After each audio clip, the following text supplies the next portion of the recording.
إن العلماء لم يورثوا درهما ولا دينارا وإنما ورثوا العلم. بسم الله الرحمن الرحيم. Anasema muulizaji, Assalamu alaikum wa rahmatullahi wa barakatuh.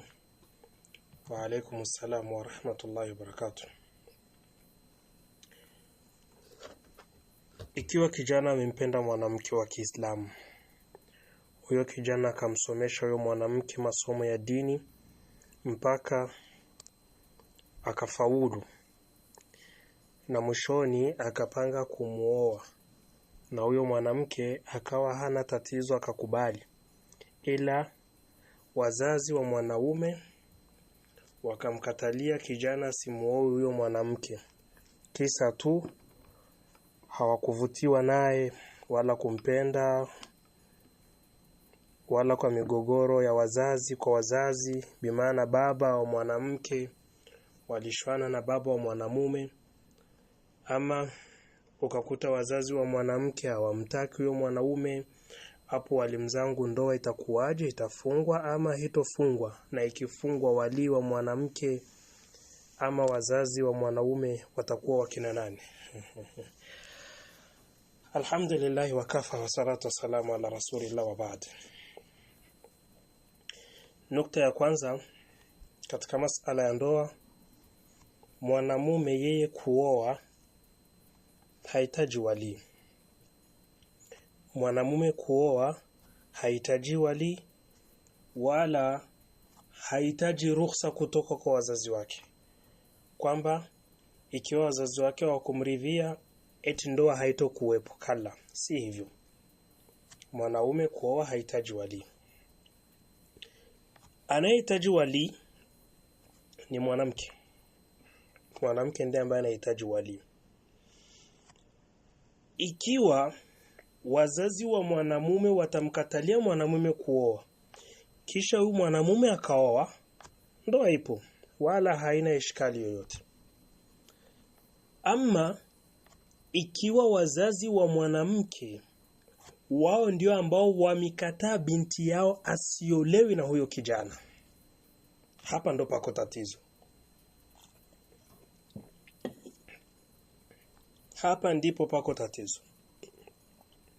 Inatazamwa sababu zipi ambazo zimepelekea wale wazazi kukataa huyu mtoto mwanamke asiolewi. Zikiwa ni sababu za kidini, mathalan mwanamume hana dini, kama jinsi alivyosema Mtume alayhi salatu wassalam, idha ataakum man tardawna dinahu wa khuluquhu fazawijuhu, atakapokujieni yule ambaye mnamridhia dini yake na akhlaqi zake, muozesheni. Na kama mkufanya hivyo, basi itakuwa ni fitna na ufisadi uliokuwa wazi.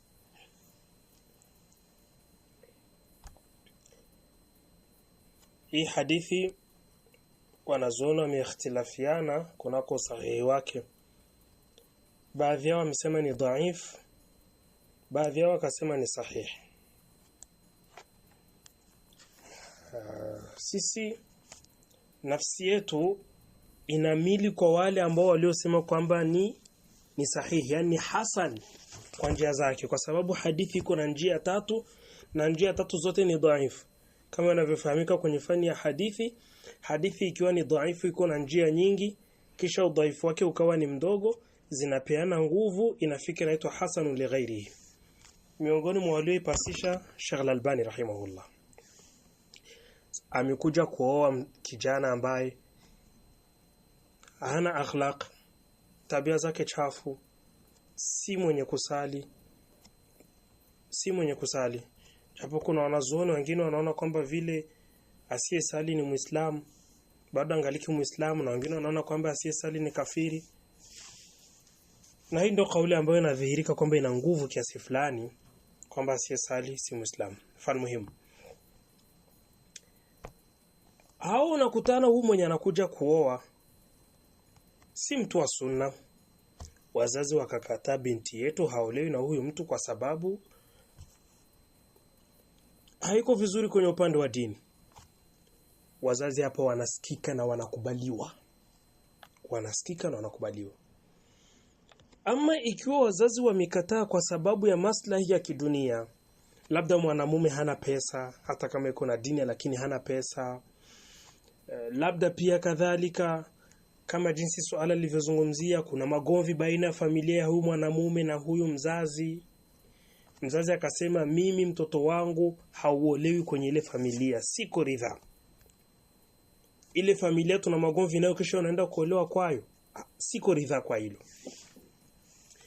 Hapa inabidi mzazi atumiwe watu wamkenaishe, wampe mauidha, wamuoneshe ukhatari wa hilo jambo, kwamba sababu zake si za kidini, wamlinganie mzazi. Akitumiwa watu bado inashindikana, basi hapo kesi tunayamisha kwa kadhi. Kesi tunayamisha kwa kadhi. Kadhi atamuitisha yule mzazi na kumuelewesha. Ikiwa itashindikana, mzazi kakataa katukatu, pako mawali wengine, pana kaka na wengineo. Ikiwa labda hao wote watakataa wakao upande wa babu, sheria inamruhusu kadhi kufungisha hii ndoa. Sheria inamruhusu kadhi kufungisha hii ndoa, na ndoa itakuwa ipo sahihi. Wallahu a'lam.